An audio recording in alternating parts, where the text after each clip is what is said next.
Seigneur, je te remercie pour ce que tu es sur le point de nous montrer. À toi soit la gloire, l'honneur et la louange. Et le peuple de Dieu a dit, Amen. Et Amen. Vous savez, je ne m'attendais pas, chers enfants de Dieu, je ne m'attendais pas à voir autant de prophéties s'accomplir aussi rapidement cette année. Nous vivons vraiment des temps extraordinaires, et nous sommes dans des jours remarquables. Nous venons à peine de commencer l'année, et je regardais, il y a quelques jours, la présidente de l'Union européenne, elle s'appelle la présidente von der Leyen, lors du Forum économique mondial. Elle parlait et évoquait un changement dans l'ordre international.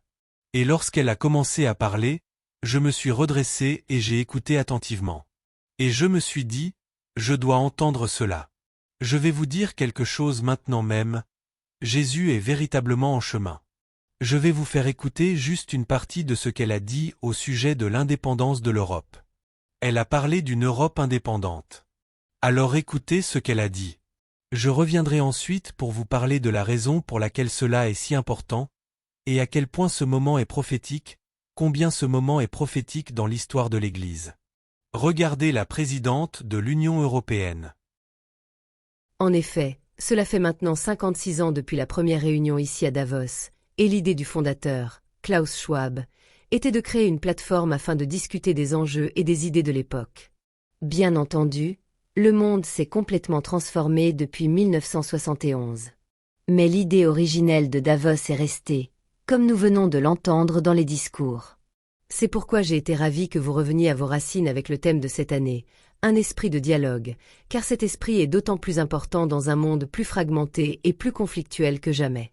L'année 1971 fut celle de ce que l'on a appelé le choc Nixon et de la décision de dissocier le dollar américain de l'or. En un instant, les fondations du système de Bretton Woods et de l'ensemble de l'ordre économique mondial mis en place après la guerre se sont effectivement effondrées. Mais cela a également eu deux effets majeurs. Cela a involontairement créé les conditions de ce qui allait devenir un ordre véritablement mondial, et cela a donné une leçon sévère à l'Europe quant à la nécessité de renforcer sa puissance économique et politique. C'était un avertissement appelant à réduire nos dépendances, en l'occurrence à une monnaie étrangère. Le monde est peut-être très différent aujourd'hui, cela ne fait aucun doute. Mais je crois que la leçon est fondamentalement la même. Les chocs géopolitiques peuvent et doivent servir d'opportunité pour l'Europe. Et à mon avis, le changement sismique que nous traversons aujourd'hui est une opportunité, en réalité une nécessité, pour construire une nouvelle forme d'indépendance européenne. Et ce besoin n'est ni nouveau ni une réaction aux événements récents. Il constitue depuis bien plus longtemps un impératif structurel. Ainsi, lorsque j'ai utilisé ce terme d'indépendance européenne il y a environ un an, j'ai été surprise par les réactions sceptiques. Mais moins d'un an plus tard, il existe désormais un véritable consensus à ce sujet. La vitesse même et l'ampleur presque inimaginable du changement ont conduit à cela, mais l'impératif sous-jacent demeure le même. La bonne nouvelle, c'est que nous avons agi immédiatement. Qu'il s'agisse de l'énergie ou des matières premières, de la défense ou du numérique, nous avançons rapidement. Mais la vérité est aussi que nous ne pourrons tirer pleinement parti de cette opportunité que si nous reconnaissons que ce changement est permanent. Bien sûr, la nostalgie fait partie de l'histoire humaine, mais la nostalgie ne ramènera pas l'ancien ordre, et gagner du temps en espérant que les choses reviennent rapidement à la normale ne corrigera pas les dépendances structurelles que nous avons. Mon propos est donc le suivant. Si ce changement est permanent, alors l'Europe doit elle aussi changer de manière permanente. Il est temps de saisir cette opportunité et de construire une nouvelle Europe indépendante. Et mesdames et messieurs, cette nouvelle Europe est déjà en train d'émerger. Ce que vous venez d'entendre au sujet d'une Europe indépendante, je ne pensais pas l'entendre cette année, parce que cela correspond à la prophétie de Daniel sur laquelle nous nous interrogions tous. Vous savez, dans Daniel 12, l'ange dit à Daniel que la prophétie serait scellée jusqu'au dernier jour. Et maintenant, Dieu est en train d'ouvrir le sceau de la prophétie qu'il a donnée à Daniel concernant le dernier royaume sur la terre avant la venue du Seigneur, à savoir la formation des 10 orteils. Or, une fois encore, nous ne savons pas exactement ce qui va se produire. Beaucoup ont parlé des 10 nations dans le tableau prophétique de Daniel et de l'Apocalypse. Nous entendons cela depuis très longtemps. Certains ont dit, eh bien, c'est l'Union européenne. D'autres ont avancé d'autres interprétations. Et moi-même, j'ai récemment dit que cela pourrait être lié au changement au sein de l'ONU, avec l'élargissement du Conseil à 10 membres au lieu de 5 à l'intérieur des Nations Unies. Mais vous savez, nous voyons comme au travers d'un miroir, d'une manière obscure, jusqu'à ce que Dieu commence à tout éclaircir. Ce que nous venons d'entendre pourrait très bien être la formation du dernier royaume sur la terre. Et franchement, je pense que c'est le cas, et peut-être que l'ONU en fait partie. Nous ne le savons tout simplement pas. Alors pourquoi dis-je tout cela? Parce que je veux que chacun de nous comprenne à quel point ce jour est important. Et quand je dis ce jour, je parle de cette saison, de ce temps où Dieu va ouvrir nos yeux. Le Seigneur Jésus a dit que nous devions prier toujours afin d'être jugés dignes d'échapper à tout ce qui va venir sur la terre. Les jugements qui tomberont dans l'avenir sont si terrifiants que le Seigneur a dit que nous devions prier pour échapper à ces jugements. Dans 1 Thessaloniciens 4, et je suis certain que cela est très familier pour beaucoup d'entre vous. Mais j'aimerais le lire, parce que je pense qu'il est si important de continuer à vous rappeler que le grand enlèvement de l'Église est une réalité. Or, frères, nous ne voulons pas que vous soyez dans l'ignorance au sujet de ceux qui dorment, afin que vous ne vous attristiez pas comme les autres qui n'ont point d'espérance, dit la Bible au verset 13 de 1 Thessaloniciens 4. Car si nous croyons que Jésus est mort et qu'il est ressuscité, croyons aussi que Dieu ramènera par Jésus et avec lui ceux qui sont morts en lui. Ainsi, lorsque le Seigneur reviendra, les saints reviendront avec lui. Voici, en effet, ce que nous vous déclarons d'après la parole du Seigneur. Nous les vivants, restés pour l'avènement du Seigneur. Il s'agit clairement ici de l'enlèvement de l'Église, car nous voyons les saints qui viennent avec le Seigneur, ceux qui sont partis avant nous, et ceux qui restent vivants. Il est écrit, nous les vivants, restés pour l'avènement du Seigneur. Il y a donc deux groupes de croyants ici, ceux qui sont avec le Seigneur et qui reviendront avec lui, et ceux qui demeurent sur la terre en attendant son retour. Nous ne devancerons pas ceux qui sont morts, ou ne les précéderons pas. Et bien sûr, ceux qui sont avec le Seigneur sont dits endormis, physiquement endormis, parce que la Bible ne dit pas qu'ils sont morts. Ils sont endormis, car le jour vient où leurs corps ressusciteront d'entre les morts.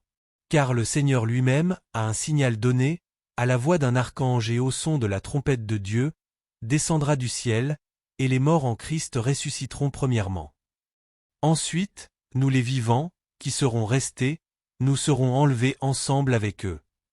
Vous savez, certaines personnes mettent en doute ce grand événement, mais il est écrit de manière si claire dans la Bible que nous, qui sommes vivants et restés, nous serons enlevés ensemble avec eux dans les nuées.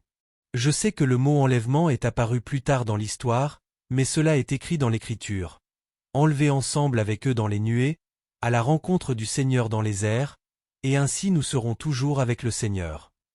Et il conclut au verset 18 en disant, « Consolez-vous donc les uns les autres par ces paroles. » Et c'est pour cela qu'aujourd'hui je vous parle, afin de vous consoler. La venue du Seigneur est absolument certaine. Pourquoi le Seigneur nous dirait-il de nous préparer si cela n'allait pas arriver? Pourquoi nous dirait-il, dans Luc 21 versets 34 à 36, de veiller afin d'être jugés dignes d'échapper? Pourquoi se préparer? Allons ensemble dans l'Évangile de Luc, chapitre 21. Regardons les versets 34 à 36. Prenez garde à vous-même, de peur que vos cœurs ne s'apesantissent par les excès, les festins, les beuveries et les soucis de la vie, et que ce jour ne vous surprenne tout à coup. Ce mot signifie être alourdi, écrasé, par les excès, les réjouissances, les fêtes, l'ivrognerie et les soucis de cette vie. Car il viendra comme un filet sur tous ceux qui habitent sur la face de toute la terre. Le Seigneur est donc en train de nous dire maintenant, prenez garde à vous-même, veillez.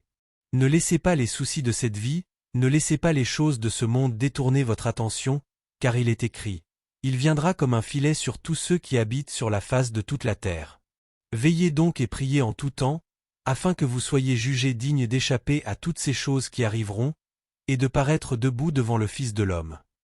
Alors pourquoi le Seigneur nous dirait-il de nous préparer à nous échapper si cela n'allait pas se produire? Parce qu'il est écrit très clairement que cela arrivera. Et saints de Dieu, nous y sommes presque. Nous y sommes presque. C'est pour cela qu'il y a tant de troubles sur la terre aujourd'hui. Et avez-vous remarqué la séparation qui existe aujourd'hui? Au passage, Allons dans 1 Corinthiens 15. Je veux lire le verset 23, mais je voulais vous dire quelque chose. Vous savez, l'Amérique n'est pas mentionnée dans la prophétie pour une raison. Beaucoup de gens ont enseigné qu'Ésaïe 18 représente l'Amérique. Moi-même, je le croyais il y a des années, mais je n'y crois plus aujourd'hui, parce que ce n'est pas possible. L'Amérique n'est pas mentionnée dans la prophétie du tout.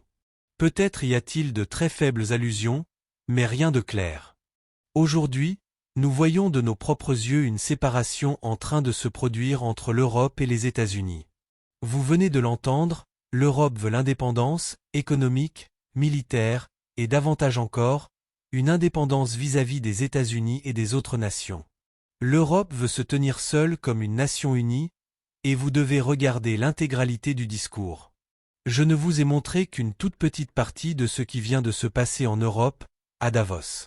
Dans 1 Corinthiens 15 verset 23, il est écrit « Mais chacun en son rang, Christ comme prémisse, puis ceux qui appartiennent à Christ lors de son avènement, en parlant de la résurrection. » Il parle donc de la résurrection, puis il dit quelque chose d'extraordinaire au verset 51 à 58, que je veux vous lire, parce que nous y sommes presque.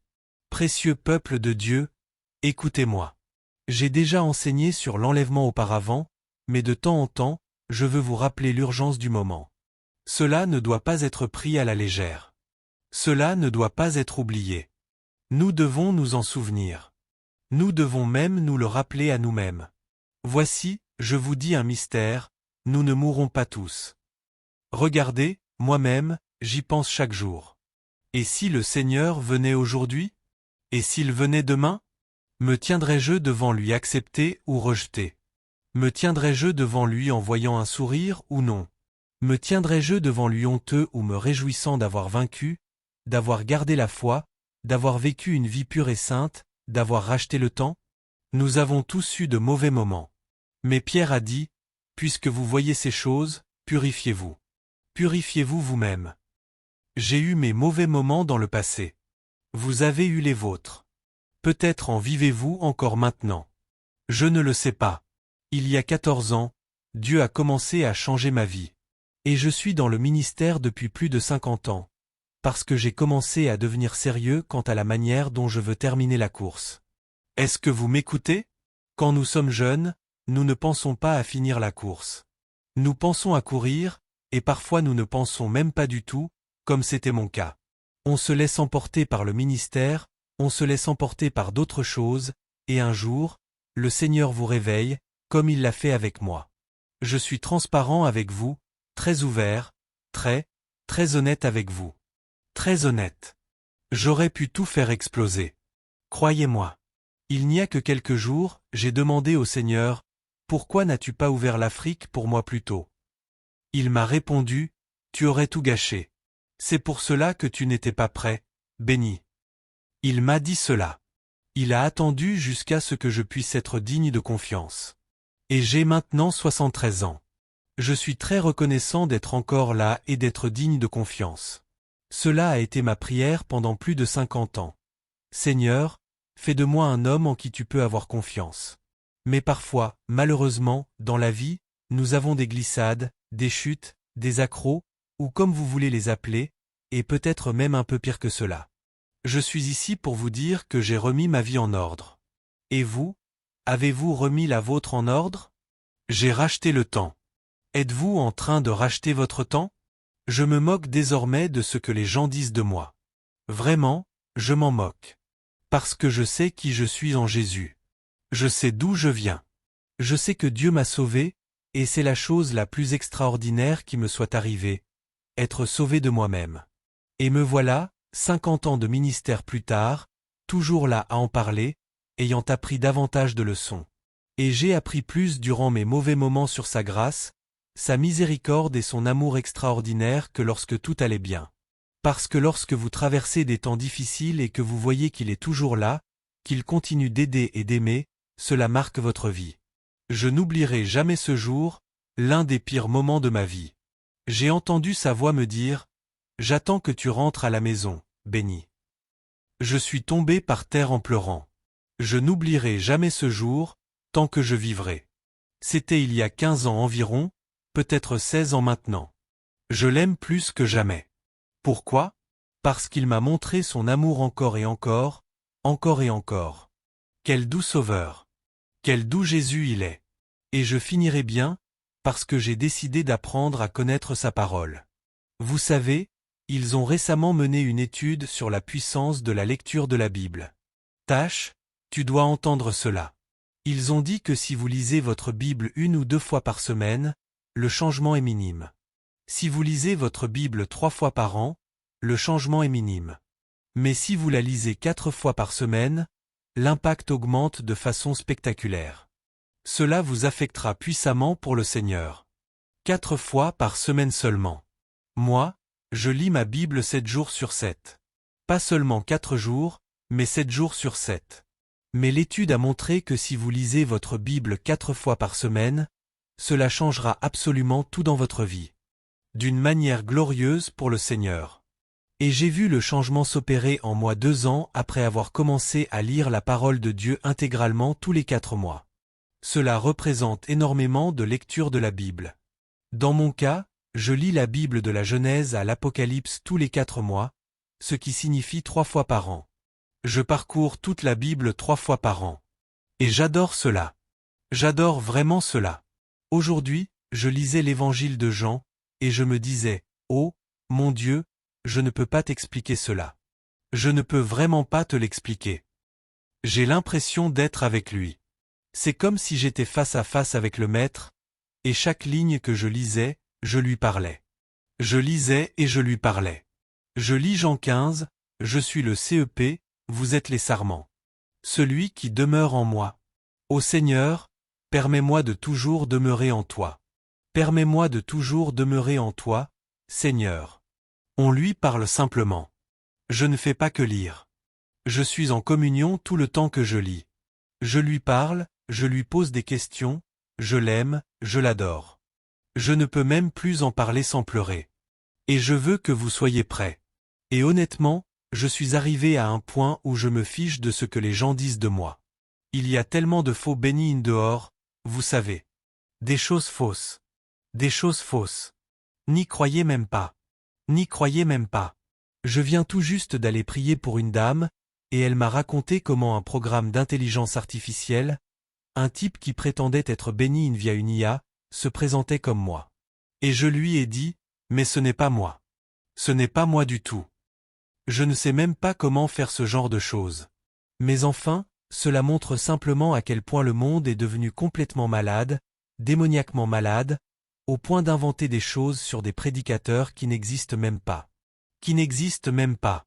Et ce truc disait que j'avais transmis mon ministère à mon fils et que j'avais quitté le ministère. C'est la chose la plus folle que j'ai jamais entendue. J'ai dit, mais qu'est-ce que tu regardes? Il m'a répondu, oh, c'est quelque part en ligne, ça dit que tu l'as donné à Joshua. J'ai dit, non, pourquoi ferais-je cela? Joshua a un travail, un bon travail, avec une grande entreprise. Il voyage partout dans le monde avec une grosse compagnie. Pourquoi inventerait-il ça? Et vous savez, les gens regardent ces choses horribles, et certains y croient réellement. Vraiment. Non. Jésus nous a dit que des jours sombres viennent, et que des jours sombres sont déjà là. Et la parole de Dieu est la seule lumière que nous ayons. Le seul endroit de paix que nous connaissons, c'est l'Écriture. L'Écriture. Je ne veux plus rien entendre d'autre. Je voulais simplement prier pour cette dame. Je ne m'attendais à rien entendre, je voulais juste prier pour elle. C'est une vieille dame. Que Dieu la bénisse. Mais je vous le dis maintenant, revenez à la parole. Jésus nous a dit très clairement de nous préparer. Et regardez ce que Paul nous dit ici. Ainsi, mes frères bien-aimés, soyez fermes, inébranlables, travaillant de mieux en mieux à l'œuvre du Seigneur, c'est le verset 58 de 1 Corinthiens 15, sachant que votre travail n'est pas vain dans le Seigneur. Il nous dit donc, préparez-vous à la venue du Seigneur. Oh, Alléluia! Vous savez, quand vous lisez le verset 52, en un instant, en un clin d'œil, à la dernière trompette. La trompette sonnera, les morts ressusciteront incorruptibles, et nous serons changés. Cela arrive. Ces jours sont presque là. Tout est dans ce magnifique chapitre. Oui, il y a une échappatoire qui vient, et nous échapperons si nous faisons ce qu'il nous a promis de faire. Et au passage, je vais continuer demain, parce qu'il y a encore beaucoup de choses dont je veux vous parler. Mais la Bible nous dit que nous, l'Église, ne sommes pas destinés à la colère. Vous savez, j'ai dit quelque chose il y a quelques jours. J'ai dit que le système de Satan est un système de numéros. L'Antichrist donnera un numéro. Le système de Dieu est un système de noms. Et aujourd'hui, je lisais « J'appelle mes brebis par leur nom » dans Jean 10 verset 3. Et dans Ésaïe, il est dit « Je t'ai appelé par ton nom. Je te connais par ton nom. Tu es à moi. » Dieu a un système de noms. C'est pour cela que lorsqu'on va en prison, on vous donne un numéro, parce que c'est le système du monde, le système de l'Antichrist. Le système de Dieu est un nom. Et nous sommes ses brebis. Quel magnifique, magnifique chapitre 10. Je suis le bon berger qui donne sa vie pour les brebis, et mes brebis connaissent ma voix, et je les connais par leur nom. Lorsque vous lisez la parole, comme il est écrit, nous ne sommes pas destinés à la colère. Paul a dit que nous ne sommes pas destinés à la colère. C'est une déclaration puissante, parce qu'il n'a pas dit « eux », il a dit « nous ». Laissez-moi vous le lire. 1 Thessaloniciens chapitre 5. L'Église ne sera pas punie. Car Dieu ne nous a pas destinés à la colère, mais à l'obtention du salut par notre Seigneur Jésus-Christ, qui est mort pour nous, afin que, soit que nous veillions, soit que nous dormions, nous vivions ensemble avec lui. C'est incroyable. Mais nous devons lui plaire. Nous devons lui plaire. Mon Dieu, combien je désire cela. C'est tout ce que je veux. Apocalypse 3 verset 10. Parce que tu as gardé la parole de ma persévérance, je te garderai de l'heure de l'épreuve, et le mot grec signifie épreuve ou épreuve intense, qui va venir sur le monde entier pour éprouver ceux qui habitent sur la terre. Voici, je viens bientôt. Retiens ce que tu as, afin que personne ne prenne ta couronne. Nous sommes dans un temps de tribulation en ce moment. Nous sommes dans un temps de grandes épreuves et de grands problèmes. Je ne parle pas de la période que nous appelons la grande tribulation. Mais Jésus a dit, « Vous aurez des tribulations dans le monde, mais j'ai vaincu le monde » dans Jean 16 verset 33. Et la Bible dit, vous le savez, que nous souffrirons si nous vivons d'une manière pieuse. Tous ceux qui vivent pieusement en Christ souffriront la persécution. Et nous vivons, vous savez, dans ces jours-là. Mais ce n'est pas le moment d'abandonner. C'est le moment d'être ferme, fort dans le Seigneur, fort par la puissance de sa parole bénie. Je vais continuer demain, mais j'aimerais que vous gardiez les yeux ouverts. Observez ce qui se passe dans les prochains jours. Soyez attentifs à ce qui se déroule autour de vous. Ces choses n'arrivent pas par hasard. Les gens me posent des questions au sujet du comité de paix à Gaza. J'aimerais en parler demain. S'il vous plaît, posez-moi des questions à ce sujet demain, d'accord ? Le comité de paix à Gaza. J'attendrai jusqu'à demain pour en parler. Mais tu voulais aussi me poser d'autres questions sur les jeunes, sur ceci et sur cela. Je parle ici avec ma fille Tash, parce que je suis en Californie. Je suis venu ici parce que mes enfants lancent une œuvre. Michael et Jessica lancent une œuvre en Californie très bientôt, et je suis venu pour être avec eux vendredi. Enfin, quoi qu'il en soit, je serai avec vous demain et je vous dirai beaucoup plus de choses. Et merci pour votre amour. Merci pour votre soutien. Merci pour tout ce que vous faites pour l'œuvre du Seigneur.